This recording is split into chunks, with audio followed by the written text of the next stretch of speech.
Thank you everyone for joining me for the last session for the Thinking Forward series. Today we'll be talking about environmental sustainability. We have three wonderful Vic alumni, Samantha, Teresa, and then also Lucy, and we'll be introducing them a bit later. And then we also have Jane, who is a Vic student and will be helping me co-facilitate our Q&A with the alumni. For those who don't know me, I'm Simon. I'm the career advisor and educator at Vic. So before we start, I want to acknowledge the land that Vic is on. So we wish to acknowledge this land on which the University of Toronto operates. For thousands of years, it has been the traditional land of the Huron-Wendat, the Seneca, and most recently the Mississaugas of the Credit River. Today, this meeting place is still the home to many Indigenous people from across Turtle Island, and we are grateful to have the opportunity to work on this land. And especially for this particular topic, when we talk about the environment, I think it's particularly important to recognize that the land that we're on is the Indigenous people, the Indigenous communities that were here first.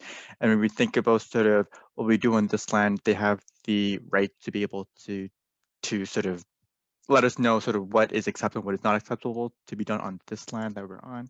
Especially when we think about last year with the pipelines and having these moments of solidarity across the country when the pipeline was being forced upon these various Indigenous lands, especially out on the West Coast, being able to maintain a solidarity and use our privilege as being part of the University of Toronto, seeing how we can support and empower our communities and populations that were here first.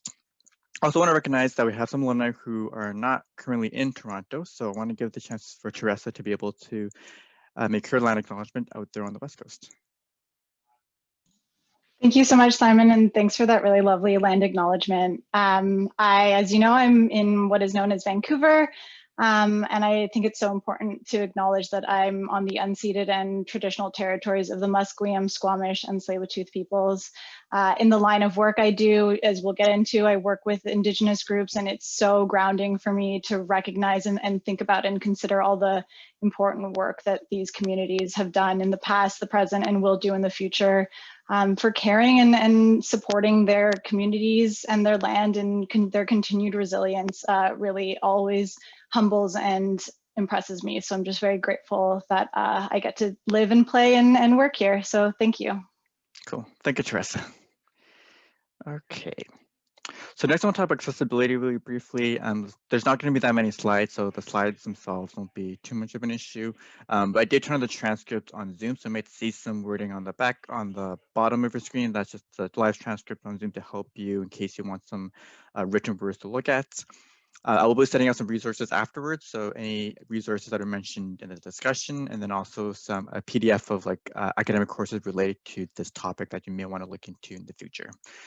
If there's any other ways for us to make panels like these more accessible, please let us know either in the chat or let us know in the evaluation form afterwards, and we'd be more than happy to accommodate your needs. So in terms of environmental sustainability, just some things to talk about, just so we're on sort of a common page for all of us. When we talk about environmental sustainability, some sort of topics that may emerge is sort of the rise of the green economy. We're looking at the increased use of renewable energy resulting in cheaper prices to purchase diverse range of energy sources. So we're thinking about oil and coal and sort of how we're trying to pivot away from those resources and those energy sources that are polluting our environment, how we can sort of use the sun, wind, other batteries, for instance, and other ways for us to have renewable energy. Also, advancement in electrical vehicles, something that has been particularly on the rise the past couple of years and something that will continue to be important. So finding ways that we can find other ways to transport ourselves that may not involve us using gas or diesel fueled cars. We're also seeing lots of different companies that are committing to sustainable practices and something that's been increasing constantly. And also now we're seeing with different governments in play around the world that are sort of having a focus on environmental sustainability and companies recognizing the importance of taking care of our environment while doing their work. Global pledges to net zero emissions that are happening. So we're looking at international agreements to acknowledge that climate change is happening and that we need to do something together as a world to try to reduce those emissions. And then lastly, with the pandemic of COVID-19, we're also seeing a renewed focus on local production and local distribution networks. So we're seeing ways, so for example, when we're looking at Amazon, that there's some movements to try to purchase local, buy local, so we can support our small businesses, but also recognize that it also helps the environment when sort of the local distribution networks are not as, don't require the use of planes or ships to sort of transport goods and whatnot. So I'll stop there, and then I want to introduce our alumni very briefly and have them sort of tell them about themselves. And then afterwards, Jane will be facilitating a Q&A session, structured Q&A session with our alumni for about 20, 30 minutes. And then at the end, we'll open up the floor for all of our students to ask their wonderful questions. So in terms of our alumni, we have Samantha. I can give a wave if you want. So she's a Vic grad from 2015 and currently completing her PhD in chemical engineering at the University of Toronto. She has her degree, her undergrad is in biotechnology and environmental science. Next, we have Lucy, who is also a Vic grad from 2015, and she is the founder and CEO of EarthPup. She has a degree in environmental studies and also anthropology. And lastly, we have Teresa, who graduated in 2014, and she is currently a policy analyst and with Environmental and Climate Change Canada with the federal government. She's out on the West Coast in Vancouver. She has a degree in ecology and evolutionary biology. So maybe first I'll have each of you sort of tell you about yourselves briefly, and then I'll let Jane take you over with the questions. So maybe Samantha first, then Lucy, then Teresa. Thanks. Great, thanks for the introduction. Nice to meet everyone. But yeah, just to add on a bit to a little bit about me, I wanted to say that I was in the Vic 1 program in my first year of undergrad, and I have to say that program really changed my life. Sounds kind of cliche, but we had to do a project in about any scientific topic of our choosing, and I ended up stumbling across algae and how it can be used to make all sorts of different products like cosmetics and fuel and nutrient supplements and basically anything, while also sequestering CO2, while also not competing for fertile land. And I thought, okay, this is pretty cool. This is exactly what I want to do when I grow up. And I've kind of directed my entire career path to working in the algae industry, or at least in the biotech industry, in some sort of sustainable technology. And I guess on top of that, and going from mainly biology to chemical engineering, it was a little bit of a step for me, but I realized that it doesn't matter what your undergrad is. You can do grad school in anything you want. They'll take you, if you're passionate enough. So I just want to make sure everybody knew that, because I definitely didn't know that in undergrad. And as well, basically anything you do during school, I feel kind of shapes your entire career, but also just personally. So I make sure I was also involved in many different student activities. I was captain of the women's ultimate frisbee team. I've started a mental health committee, and I've learned a lot along the way, and it's kind of shaped where I'm going. So yeah, if anyone has any questions about those things, I'm always ready to chat about them. All right. Hi, everyone. I'm Lucy Cullen, and yeah, founder CEO of EarthPup. So yeah, a bit about me. EarthPup is actually the second venture or business that I started after graduating from university. So EarthPup itself is an eco-conscious dog treat company. It's our mission to address the food waste problem in Canada. So what we do is we take pulp, which is a byproduct of juice production. So we take leftover juice pulp from juicing companies and turn them into high margin pet products. So we turn them into dog treats. We have 2 products right now. We're only about a year old, but we're growing quickly. We're in 42 stores in Canada. Yeah. And we're also Canada's first certified plastic negative pet food brand, which means we purchase plastic offsets and offset 200% of the plastic used in our supply chain. So for every bag purchased, I spend a little bit of money to make sure 2 plastic pouches, or the equivalent 2 bags of plastic, is actually taken out of the oceans or environment and actually recycled into new products.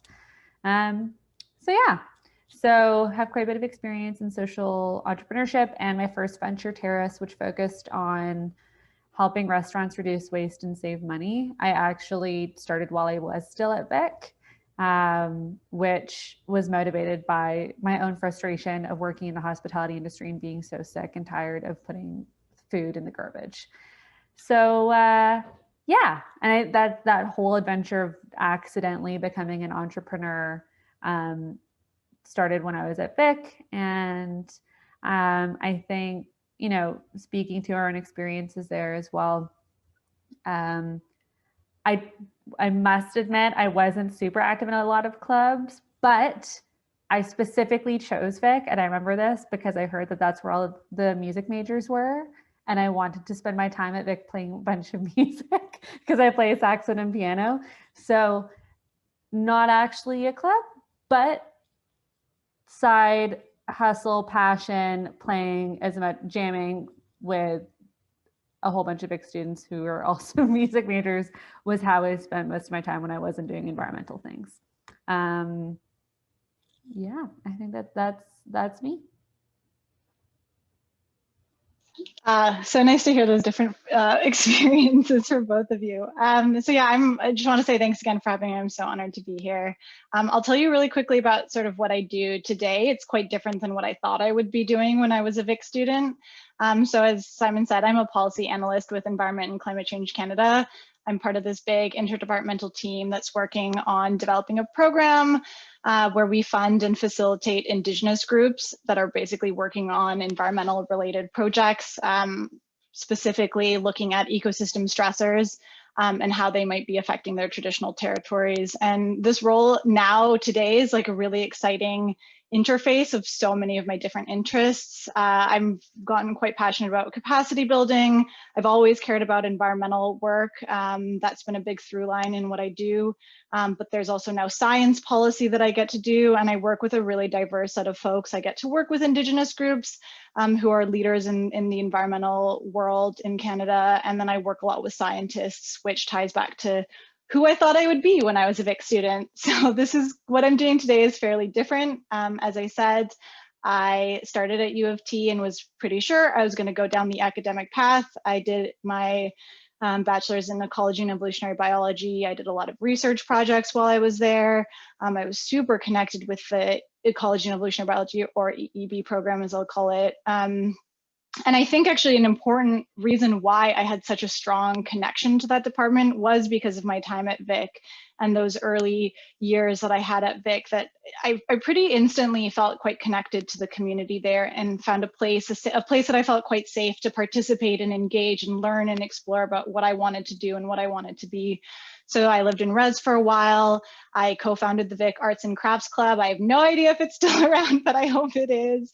I was a frosh leader. I loved being really social and that social side of Vic. And I grew so much during that time that by the time I progressed more of my academic interests and into third and fourth year, it was easy to become embedded with that EEB community. And I think in large part because I had such a strong connection to the community, I thought I would go on to do a master's and then do a PhD. But there was something in me that I didn't feel ready to say yes to a master's. So I decided to take some downtime. And I ended up taking 2 years off. I traveled, I reflected, I didn't reflect, I did dumb stuff, I did fun stuff, I did smart stuff. And then I ultimately landed on doing a Master's of Public Policy at Simon Fraser University here in Vancouver. And one of the inflection points looking back at my path was actually in fourth year. I took an environmental psychology class that was really formative for me. It sort of was the first moment that I got to reflect on what my passions were. I always cared about academia. I loved doing research, but I also knew that I think I needed to be more front lines and needed to be more involved in the direct work to address the environmental crisis. So that's how I ended up doing my Master's of Public Policy. And it was through my Master's that I got a co-op position in the middle of the program with Environment and Climate Change Canada. And that's really the best way, if you can, is co-ops to get into the federal government if that's something you're interested in, because I did a co-op, then I worked part-time as a student, then I had a job right after I graduated and then got this position that was a lot better aligned with my interests. So those were all like different formative pieces. My path was not consistent, but one of the biggest things from Vic that I took away was that need and interest in community. And that's also been an important through line. And I did want to quickly note that I spend a lot of my downtime, like free time, on the board of a volunteer run community bike shop. And it's such an important outlet for me. It's a place that tries to be anti-capitalist, sustainable, radically accessible, radically inclusive. And I think that like what I've learned is that my paid job is not the only thing that can fulfill what I need to do to help the world. And just, it also doesn't have to be like, it shouldn't just be your paid job or, you know, your PhD or whatever. There are so many ways that you can find fulfillment. So that's kind of what I'm all about. Thanks. Thank you very much for introducing yourself. We're just going to go and start the Q&A session. So as Simon explained, I'm first going to ask some questions that we thought about before, and then I'm going to hand them, I don't know how, it doesn't work through Zoom, but I'm going to, you student who came are going to be able to also ask questions. So we're going to just divide it in two parts. So I'm going to start. So the first one we have is related to the fact that we see that more and more people are engaging with sustainability, the development of renewable energies, or the creation of new ways of producing or new economies. So what skills would you recommend students learn or develop to better adjust to this field that is quite dynamic? So that would be the first question. I'll get started. I have some experience in science from my bachelor's, and then obviously in government, and then like with the community work that I do. And I like hate to say this because I don't love it that much, but one of the most valuable skills the few most valuable skills I've developed are like organization and project management, and being good at talking to people and like finding ways to express yourself.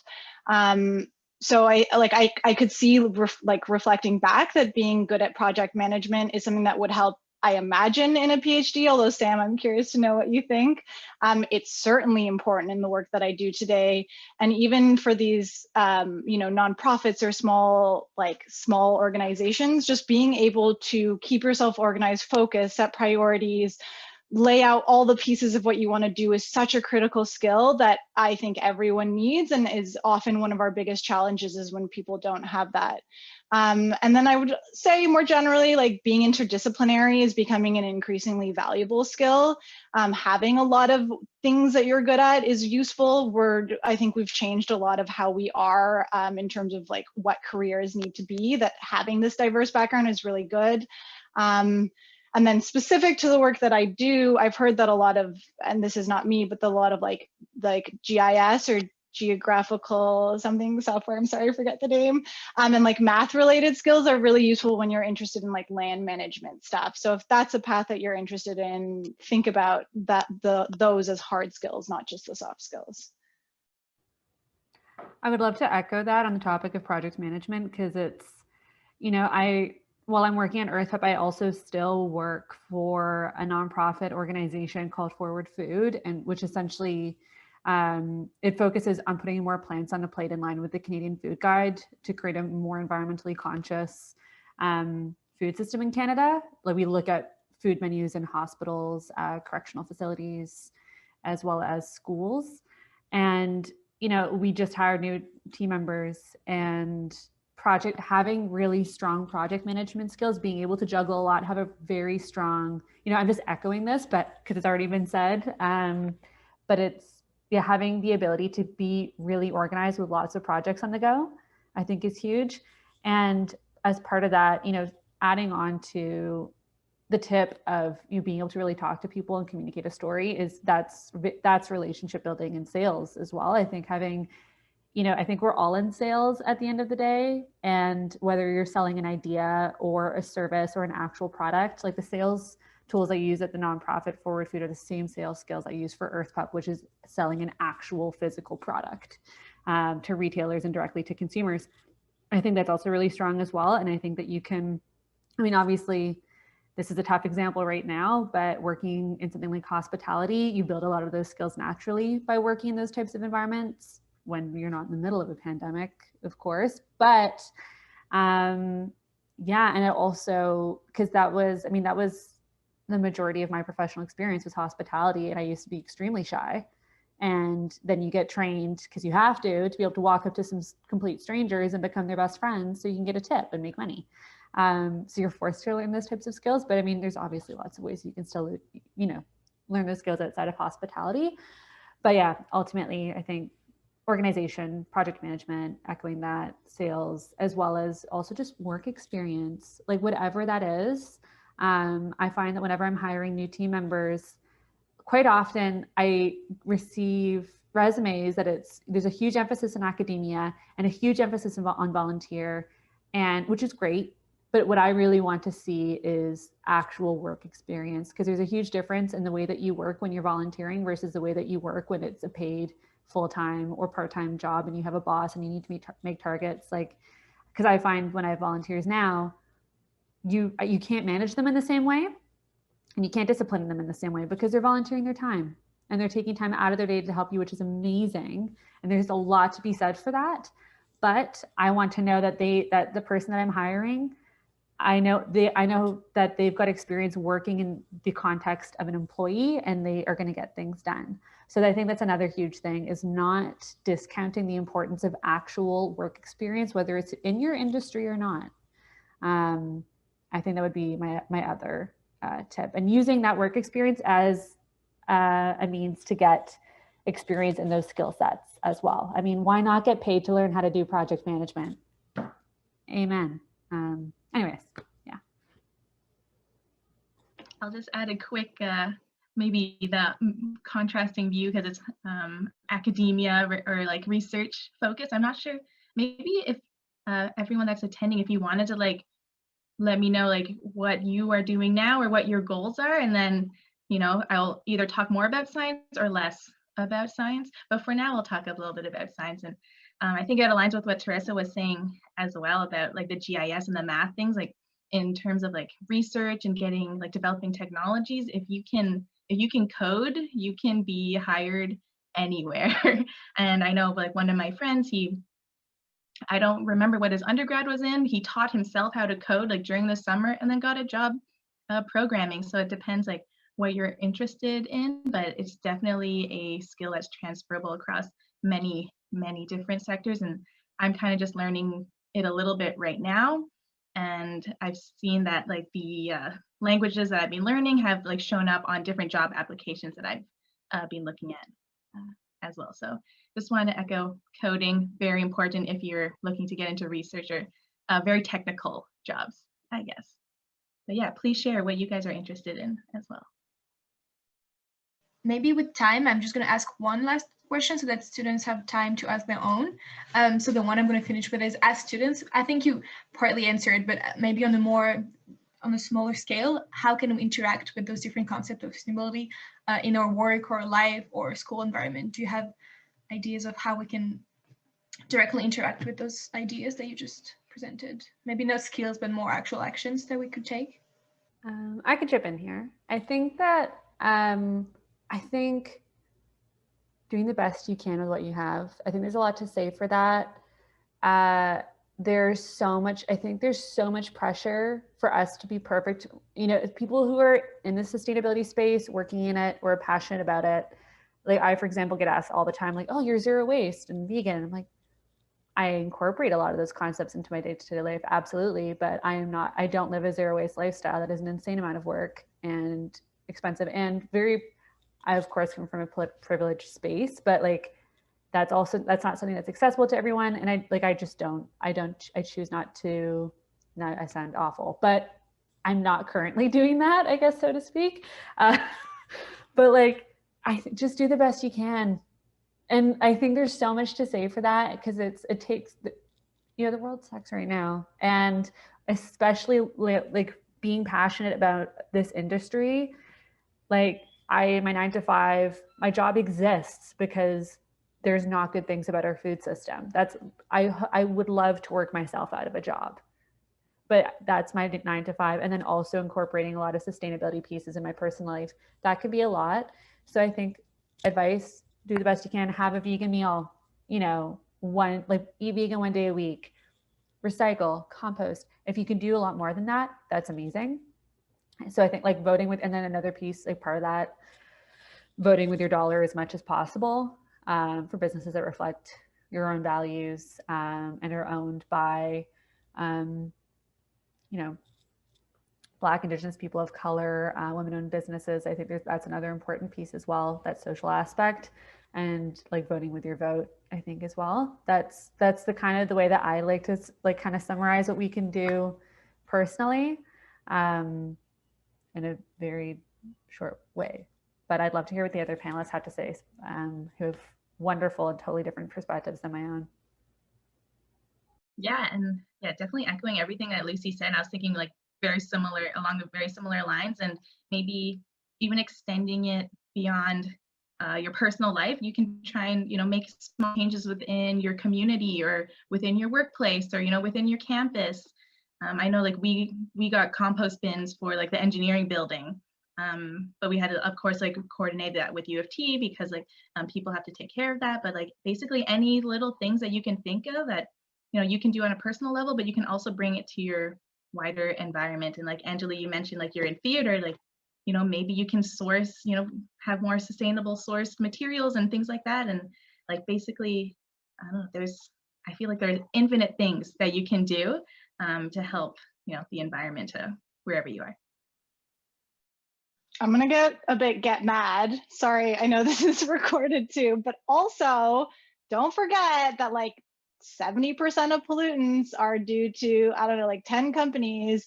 There is a lot too that can be done on the political, like in the political realm. And I think that we are seeing I'm really excited to see this shift away from like individual action will change the environment. Like that's not what's gonna change the environment.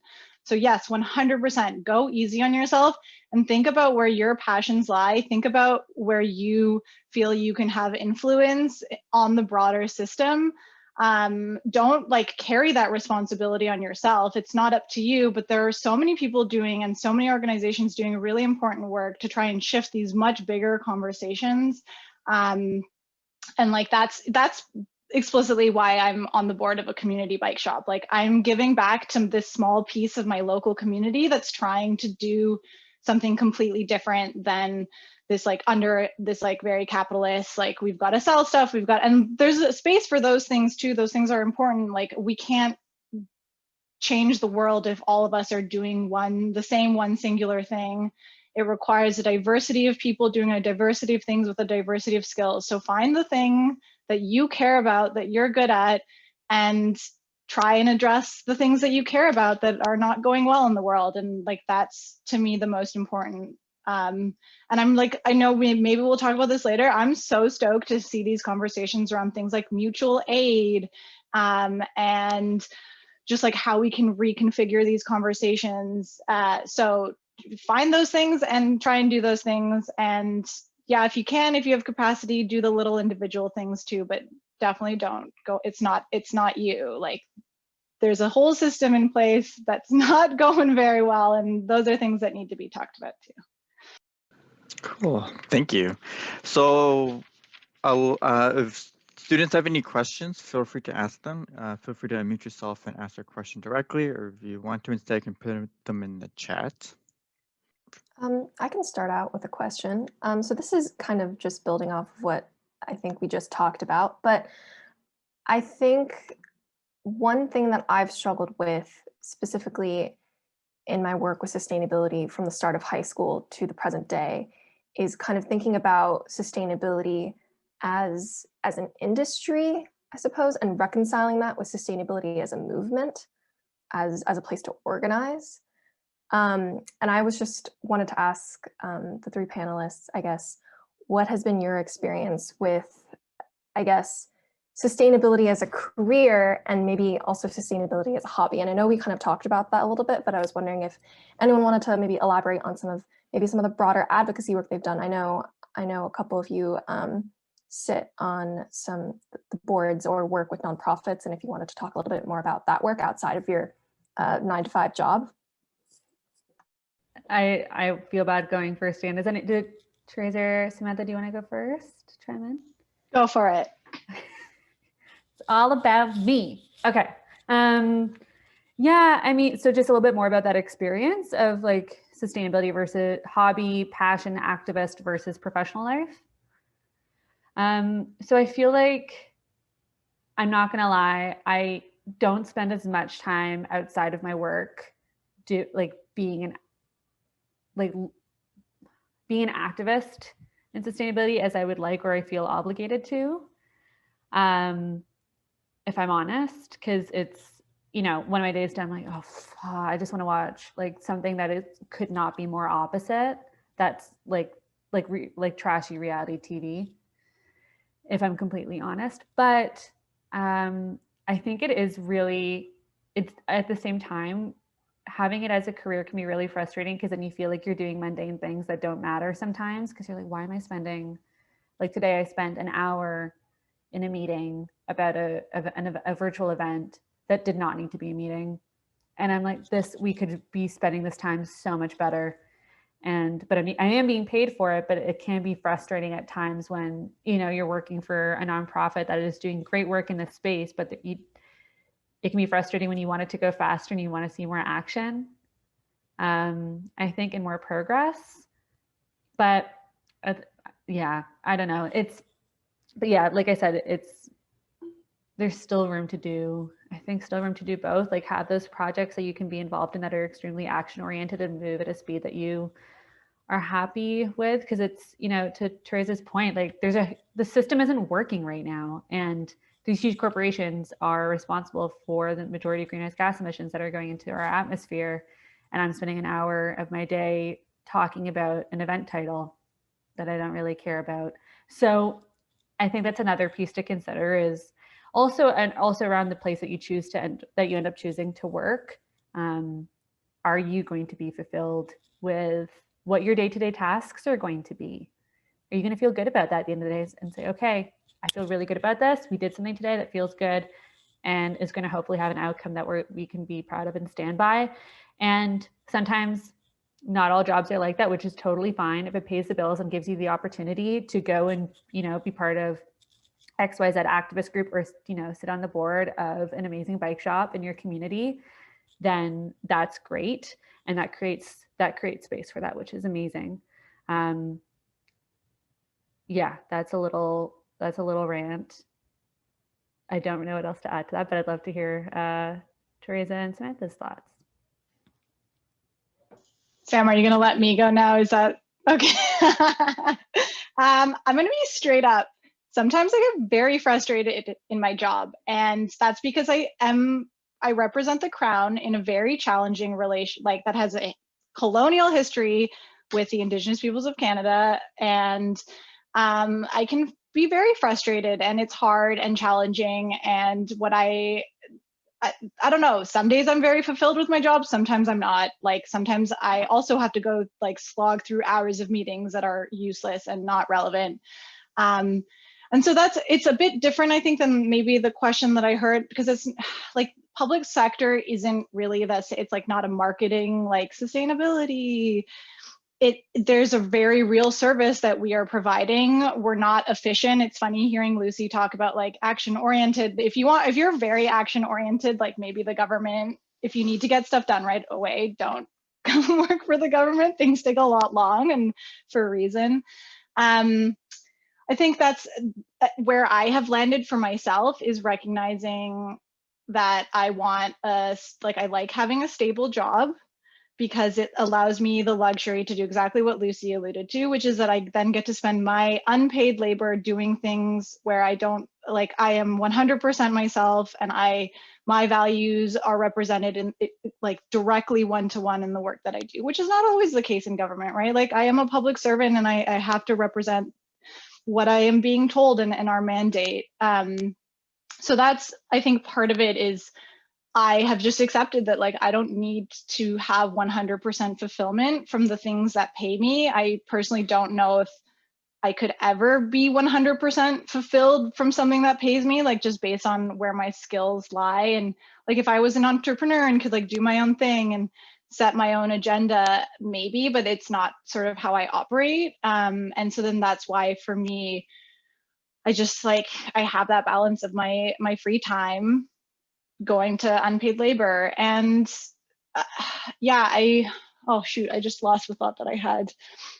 Oh, I don't know. I think that I hold a lot, like as humans, I'm just becoming more comfortable with the fact that like we hold a lot of like collective cognitive dissonance. Like we just, no one's perfect. Nothing we do is perfect. It's just like, as long as at the end of the day, I feel good about the work that I'm doing if I know that I'm like putting in the time, and it's okay that some of what I'm doing isn't meeting the goal of addressing the environmental crisis. Like I just like, I can't rest my head on my pillow at night if I get caught up in like the fact that 100% of what I'm doing is not 100% useful. And I think that's okay. Like the world is very complicated. We shouldn't carry the burden of doing everything exactly the way that like we think it might need to be done. Guess that's a bit realist, but I think that's okay too. Like there's just a lot of stuff that we can do and a lot of different ways to do it, and just find kind of like, it's about finding a balance of between like sustaining yourself because it's important to have work, and then doing stuff that really matters. I don't think I have too much to add. Those are both great perspectives. And I guess one thing would be through my research, because I found like this really specific field that I'm quite passionate about, I feel like I would not be very fulfilled if I did not pursue, you know, sustainable technology, developing like going into this research. Like that's just, I guess, a personal goal that I have found and kind of just stumbled upon. And it depends on, you know, what your goals are, what are your values, and what do you want to do with your career versus your free time. And it's a tricky question to answer, and I don't really know how to answer it, so that's my answer. Cool, thank you. Great answers, I will say, because I think it really highlights the fact that at the end of the day, we're all people, and as people, we can't be on it every single hour of our lives, and sometimes we do need those trashy shows to be able to sort of sit back, relax, and not thinking about the world, because the world can be a lot sometimes. So it's okay to take a break. It's okay to sort of do things that are fun for you and not necessarily giving back to the world every single time. So thank you. I was wondering that how do you decide between like research, like the private sector, or like public policy? Because those are like the three sort of general areas I am looking at, and I don't really know which one's for me per se. Yeah. I can't say anything about private sector. I personally have never been interested in the private sector. I know it's not for me. One of the pieces of advice I got recently was like, how would you get along with the coworkers that you're working with? That actually is one of the most important things. People in government do work that academics do. It's a little bit less, you have a little bit less freedom. Like you don't get to pick all of your main files and your priorities, but there are scientists that work in public service, like in the public sector, and like that I work with and that are at the interface of policy. So the government is just like pretty broad. Like there are lots of different things that you can do and where you can focus your time in, like how much policy versus how much science you are. And I think that scientists that are here, like that I work with, maybe care a little bit more about work-life balance, like having firmer, like it's more about these, like not actually about the work itself and more about these like the bigger picture things that come along with it, like work-life balance, like how collaborative is your work. Academia can be quite collaborative, but it's also, I feel like, more on your own terms, which is both good and bad. And academia, for context, my whole family is academics. So I had that context growing up my whole life. And I think was why I thought I was going to do it. And then also as I got older was why I thought maybe it wasn't best that I do it, because my family like works a lot. I like was a kid and my parents would like forget about me sometimes at the school, like not to shame them or anything, but they're just really busy. And my dad and my brother are so passionate, like there's no way they would have done anything else. They knew that it was for them, but academia can be really competitive. It's getting increasingly competitive. And I think that you should, like, pursuing a PhD, pursuing a postdoc, pursuing a master's are all like really valuable skills in a lot of different fields. but you shouldn't think that your only end goal once you've done a PhD, like your only option is that you're going to do like try and become a professor. There are lots of different things that you can do, and it becomes more about what your priorities like outside of your life are. If you're so passionate by like your work in EEB, that maybe is something worth pursuing. Like it's just, you get to do like the one thing that you get to just be curious, and you have some other stuff, but like you get to motivate, you know, if you're a PI, you get to set what you want to do. Whereas if you work in government, maybe you care a little bit more about a work-life balance. And you're okay with like kind of being told this is a priority. Those are general observations. I'm like, I could talk forever about it, so I'll stop there. But I'm, like we said in the invites, like I'm happy to chat more about this like one-on-one too, if folks have questions. Thanks. I can add to that with a totally different perspective. So yeah, thank you very much for sharing that. So just for some background, when I was finishing my undergrad, I was really learning that I wanted to be part of doing something that I could work, that would move fast and would be very action oriented, that I would have control over, like, let's go when it comes to some form of environmental change. That was where my head was at when I was finishing my undergrad. And like yourself, I had no idea what on earth the landscape looked like for getting a job in the environmental space.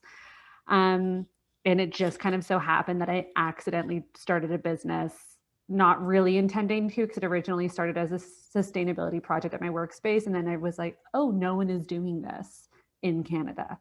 And it snowballed, and it was through that whole experience. Like we ended up working with like Restaurants Canada and McDonald's. And it was through that experience that I learned for myself. And this, like, to Therese's point, it's really about what is going to be most important to you, like work-life balance. How do you want to work? Because I really learned for myself, like I love being an entrepreneur. It's really hard. And in a way that every job has its highs and lows and has its pros and cons. For entrepreneurship, like you're putting all your eggs in one basket. You're betting on this idea working. And if it doesn't work, like you don't have a regular paycheck. You don't. But at the same time, you get to be your own boss. You get to move as fast as you want. You get to make a lot of your own decisions. There's a lot of stuff that you have to do that sucks at the same time, like bookkeeping. That's awful. But that was just something that I learned for myself, and really realized, okay, I can have, and I still do projects on the side on a contract basis for other organizations like this Winter Forward Food, or I'm going to be helping produce an event for Health Canada next month. And that's all part-time stuff, because I'm still in this weird middle ground where EarthPep isn't paying me full-time yet. So I have the ability to do still other projects in the space that interest me. But at the same time, building something else up that I have complete control over, which that works well for me. And also something that I can sell, because to me, I thought, okay, I want to have complete control over something so that I can use it to support my family financially. And that was another piece that was really important to me. So yeah, but that's the area of like private sector entrepreneurship. And there's another point I was going to make to that, and I actually forgot what it was. But anyways, yeah, it's just a different work-life balance thing, kind of how you want to approach your work. Oh, I know what I was going to say. And another thing that because, to Therese's point, looking at being involved in policy development, because that's always really interested me. I don't think for me personally, a full-time job in that space would work well for my style of working, or what the type of job I would like for myself. But if, for example, let's say you end up getting into the private sector because that's what interests you, there's nothing to stop you still being involved in like policy development and what that looks like. You can do both. It's just a case of how you do it. As an example of that, I don't know if anyone heard of it, but the Food Waste Reduction Challenge that was announced last November. So this was a really cool thing that happened that I totally didn't expect. But because, and this isn't me trying to, brag about myself, but it's just kind of an example of how there are ways to do both if both interest you. But because of my work through the 2 ventures that I built, the Ministry of Agriculture reached out and said, hey, would you provide feedback on this model way before it was announced, when it still was in its conception? So I got to be on a 3-hour call with 4 people from the Ministry of Agriculture and Agri-Food talking about this new innovative model that exists to support new ideas and ventures, like $20 million that's going to go towards addressing food waste in Canada. And I got to be part of that conversation early on, which is insanely flattering. But most importantly, I was like, oh my gosh, I can absolutely be engaged in this whole other side that is so much more, you know, important than, oh my God, I sold 3 bags of dog treats today.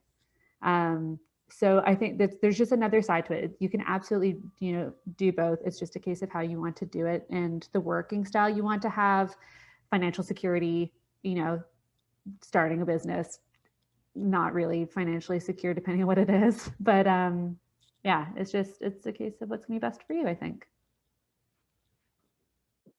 Okay, I just wanted to, I guess, give my perspective on how I decided to go to grad school, because it's very, very different from, yes, entrepreneurship and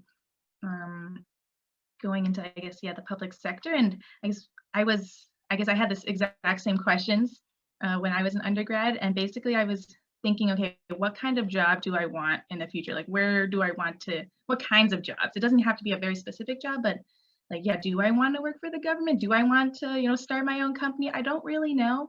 And I think the best way to find out is just talking to people that are doing it, like, you know, like attending this event right now, but even, you know, going beyond and, you know, contact people on LinkedIn if they have interesting job titles and ask them if, you know, they have 20 minutes to chat with you on Zoom about what they do and what they like about it, what they don't like about it. And I think that really helped, as well as looking at job postings, because I knew I wanted to do some sort of research.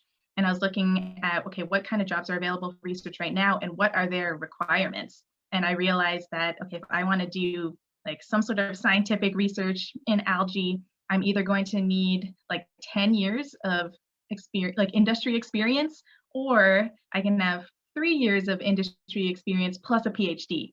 And I said, okay, I guess I'm doing a PhD then. And that's kind of decided it for me, because I knew what job I wanted. But I think figuring out like what kinds of jobs and what the qualifications are can really help you decide what your next step is. And I never thought I would get into, you know, like the startup world, but I don't know, I'm talking to a company right now and I'm considering, you know, joining them instead. So, you know, you never know where it's going to go, but just keep talking to people and you'll, whatever makes you most excited and wherever makes you think you could do that in the future. I think just talking to people will help you figure it out. And my one main piece of advice, if you are not 100% sure you want to do a PhD, don't do the PhD.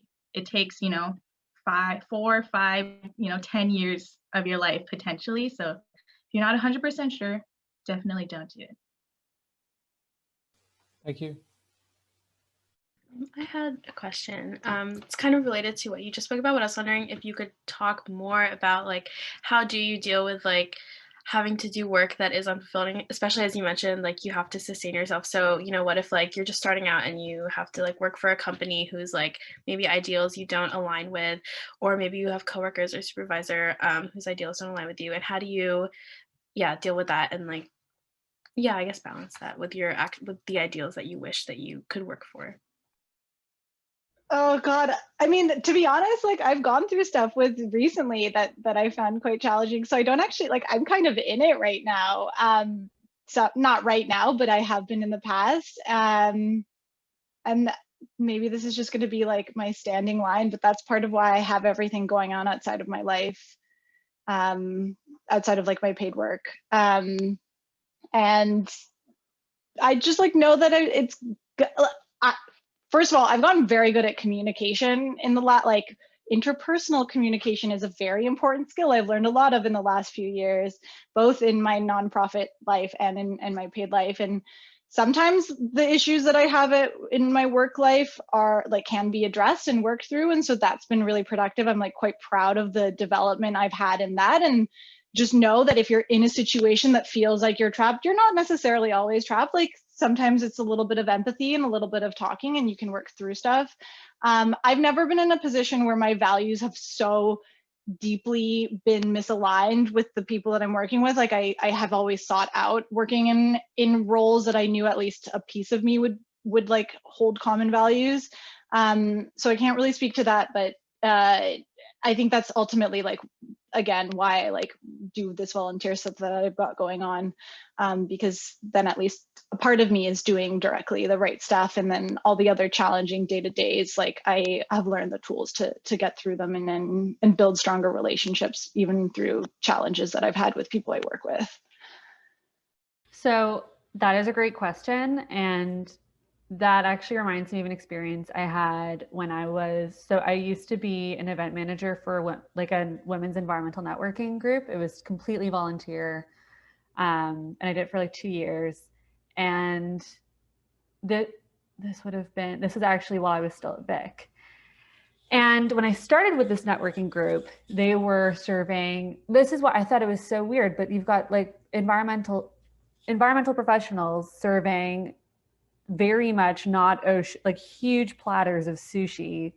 And it was just, there was lots of things that they were serving that didn't make any sense. And anyways, I like transitioned the whole thing to be actually more environmentally conscious food, like focusing more on local procurement, like all that stuff.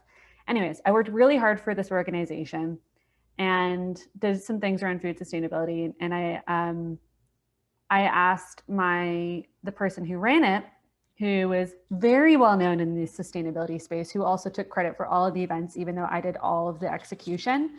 I said, hey, would you nominate me for Canada's top 25 under 25 environmentalists for like switching things over for this?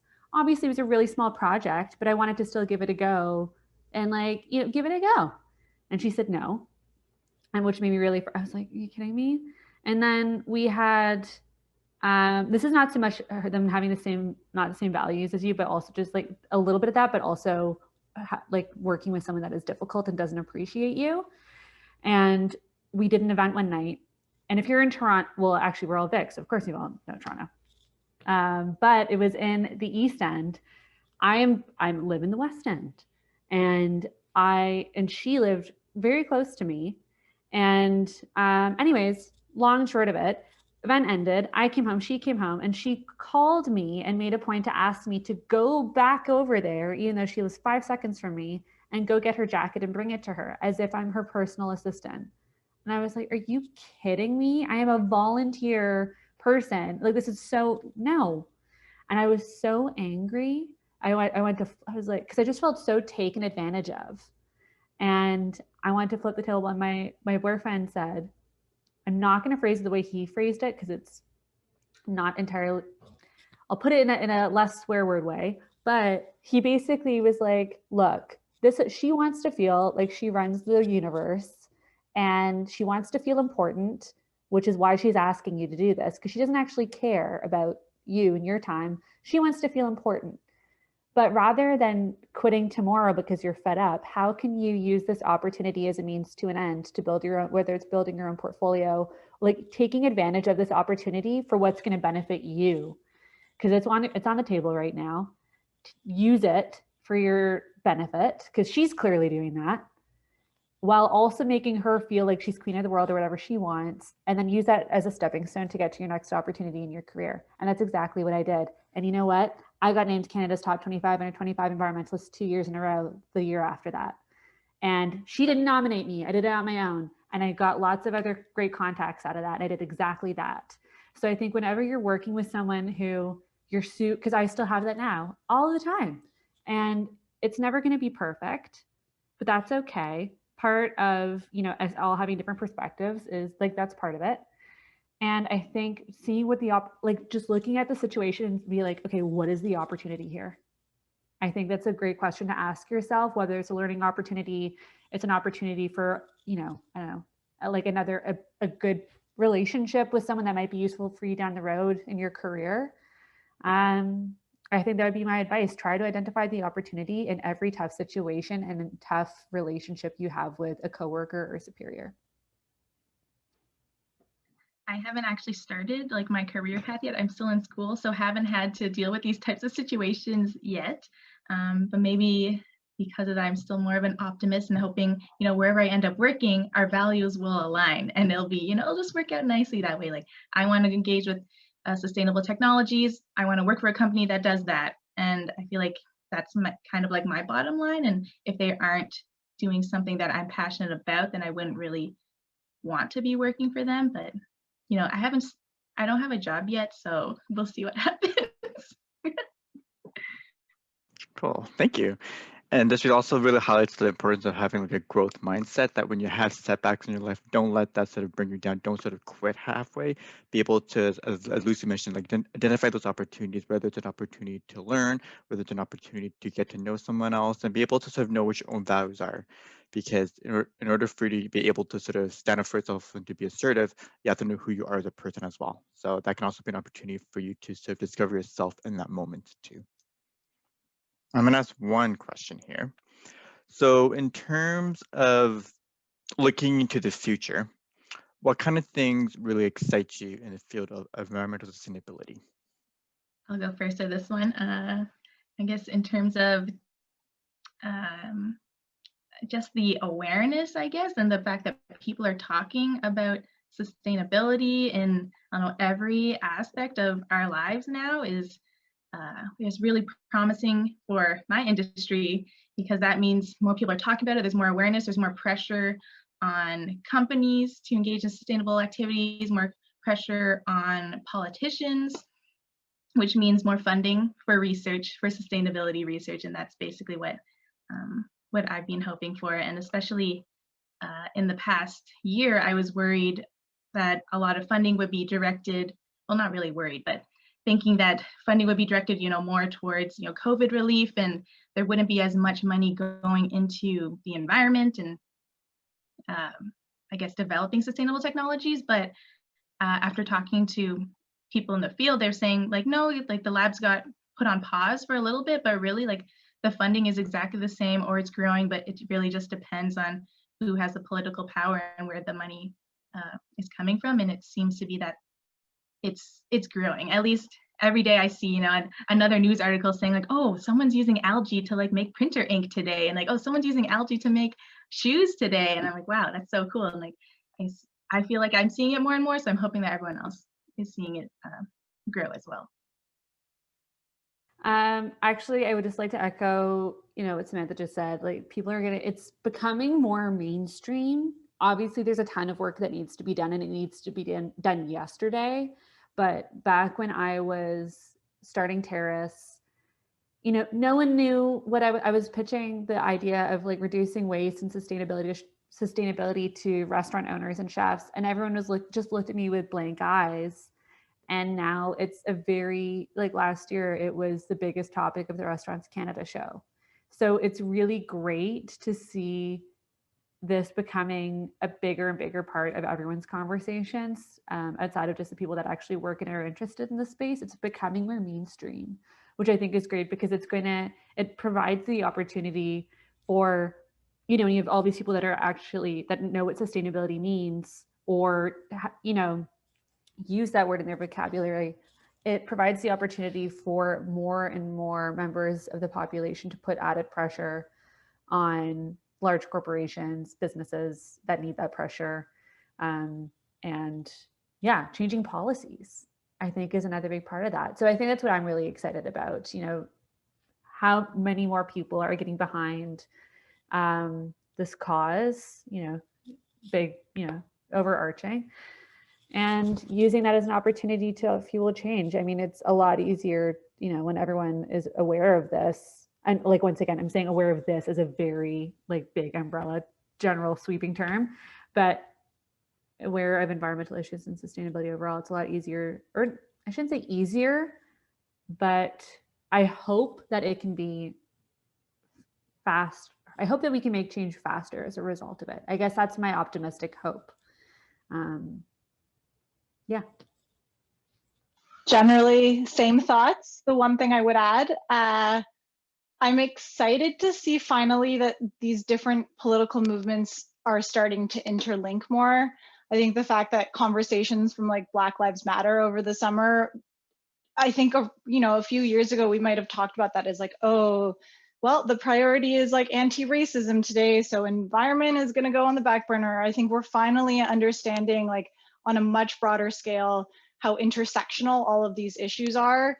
And so the fact that we have increased representation and diversity in these fields, and the fact that we're giving voice, like there's finally space being made for people from lots of different perspectives to be heard, is really important, and that can speak truth to all of those intersectionalities of racism and colonialization and sexism, and all of those things are very relevant to the environmental movement and super important that we recognize those. So I'm excited to see that those connections are happening. I'm excited about the groundswell of grassroots work that's taking place, and the fact that we're like, I mean, obviously what's happening in the States is very scary, but the fact that we also do have much more representation of, like, you know, like someone like Alexandria Ocasio-Cortez actually gives me so much hope to see her and her perspectives, and what the perspectives she brings forward, I think are important. And to like what Lucy's saying, you know, we need business to be doing that good work, and then we need the politics and the policy and the public servants to be linking into that, and the really important academic research, and those connections are what I also see are happening, are strengthening so much more in the last like 5 years even, if not further back. So I think in addition to everything that Sam and Lucy said, like the fact that I think the conversation is not only more mainstream, but we're understanding what, like the ways that things can actually change, the connections between people, the connections between ideas. So I get scared. I'm American too. I get scared about what's happening in the States, but also like very inspired by so many conversations happening across the world along all of these topics. Thank you. And it's such a great point about that connection piece, recognizing that it's not just having one priority, but it's having multiple priorities. And it's not just like it's either or, it's either, it is actually both things, or like 3 things or 4 things or 5 things. So really important for people to start recognizing that, especially for governments and companies to recognize that there's multiple things that they need to focus on, that they sort of neglected over the past century or whatever, however long it's been. So what is one piece of advice that you would give to the students here and to students at Vic in general? Okay, the one thing that I've always thought about, I'll keep it brief. Someone one time told me that networking should be fun. Like networking shouldn't feel like networking. If you're talking to people and like having a good time and getting curious and enjoying it, that's a really good sign. If you're talking to someone and you hate it and it sucks, like that's also a really good sign. So relieve the pressure on yourself that like every conversation you have with someone that you could be interested in is like the most important be all end all, and you have to make a good impression. Like just be curious and explore and learn and chat and feel comfortable talking and approaching people who inspire you, because honestly people love talking about themselves. So just enjoy, learn, like be curious and learn from each other. And that is such a fundamental part of like figuring out what you want to do, because there's a million things that you can do and there's not one pathway, and we can just all help each other learn those things. I know I love talking about myself. Just kidding. That is great advice though. I think my advice would be, especially if you're entering into the sustainability and environmental space, find some sort of completely separate self-care practice that's going to support you through that, because it is it's tough, right? It's, you know, look at it's tough for lots of reasons we've already touched on, because your work is never going to be done, and in so many ways, and it can be really frustrating, and it can take it out of you. There's going to be some days you want to pull your hair out. So, but it's also really rewarding at the same time. I don't want to scare anyone away from it. But I think having something that's going to be completely separate, a hobby, and whatever that is, whatever is going to make you feel good, that is not related to your work, I would really recommend finding what that is for you and having that practice as a space to escape and like relieve any stress that you're having. And actually, I think it's important for anyone really. So I think that would be my one piece of advice. And of course, yeah, echoing what's already been said, like finding people that are doing the job you're interested in doing and asking them about it. I think one formula that someone gave me for this recently that I really liked, because I think at the same time, I personally, whenever I do get student requests and I am open to it, it is difficult for me to fit it in between working, because for the past 2 years, I've been working a 9-to-5 job on top of my business. So it's very difficult for me to carve out time unless it's on a weekend, which gets into my own personal time and that like self-care, Lucy, whatever. So that, but I don't want to say no to anyone. So I think one thing that I've started doing when I'm reaching out to people that works well is I say, look, I'm going to send you all the questions ahead of time in order of priority.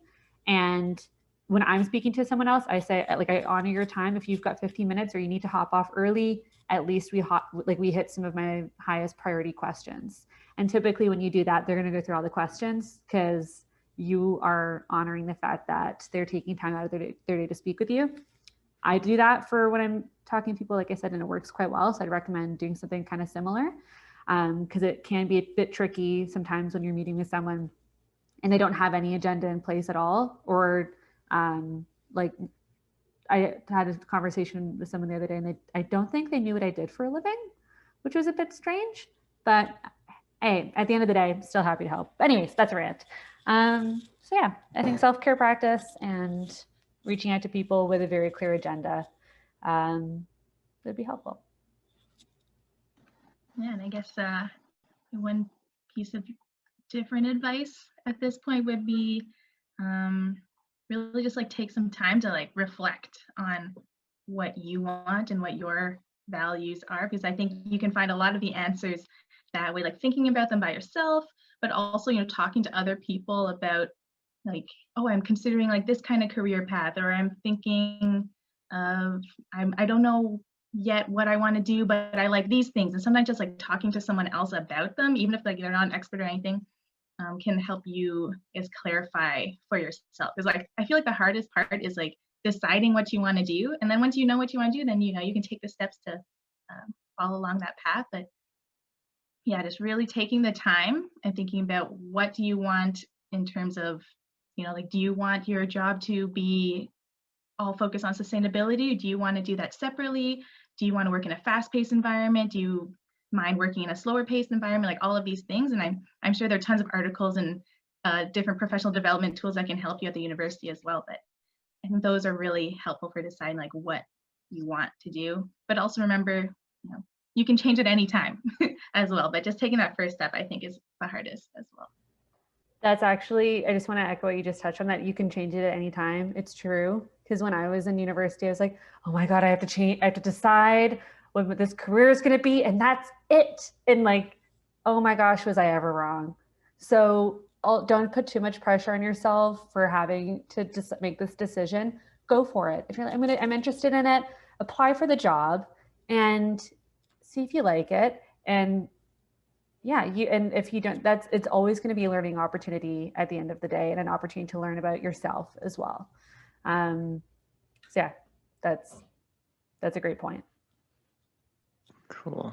Well, thank you, Lucy. Thank you, Sam. Thank you, Teresa. This was so insightful, so helpful, and very I don't know, I'm speechless. So it's been great hearing from all of your wonderful knowledge, expertise, and experiences. On the note of networking, we'll also be setting out the alumni bios as well. So if you want to connect with Lucy, Teresa, or Sam on LinkedIn, feel free to do so. Make sure, as Lucy mentioned, have an agenda. If you have questions ready, feel free to add them in there as well, just so it can help guide the conversation. But thank you so much for everyone for showing up, contributing, and having this really great discussion. I look forward to seeing all of you again in the future, and have a great rest of your Tuesday night.